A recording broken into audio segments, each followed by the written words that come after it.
মার্কিন বিমানবাহী রণতরী US Abraham লিঙ্কনকে লক্ষ্য করে আবারও ড্রোন হামলা চালানোর দাবি করেছে ইরানের খাতাম আল আম্বিয়া কেন্দ্রীয় সদর দপ্তর। বৃহস্পতিবার এ তথ্য জানায় ইরানের আধা সরকারি বার্তা সংস্থা তাসনিম নিউজ। খাতাম আল আম্বিয়া কেন্দ্রীয় সদর দপ্তরের মুখপাত্র বলেন, হরমুজ প্রণালী নিয়ন্ত্রণের উদ্দেশ্যে ওমান সাগরে ইরানের সামুদ্রিক সীমান্ত থেকে প্রায় ৩৪০ কিলোমিটার দূরে এগিয়ে এসেছিল বিমানবাহী রণতরী ইউএস আব্রাহাম লিঙ্কন।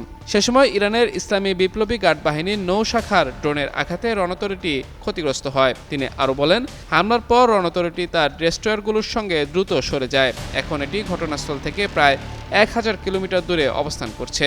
এর আগে যুদ্ধের দ্বিতীয় দিন গত রোববার আইআরজিসি জানায়, অপারেশন ট্রু প্রমিস 4 এর অংশ হিসেবে ওই মার্কিন রণতরীকে লক্ষ্য করে 4টি ব্যালিস্টিক ক্ষেপণাস্ত্র নিক্ষেপ করা হয়েছে। শুক্রবার ইরান যুদ্ধের 7ম দিনেও পাল্টাপাল্টি হামলা চলমান রয়েছে। এতে হতাহতের পাশাপাশি ক্ষয়ক্ষতি দ্রুত বাড়ছে।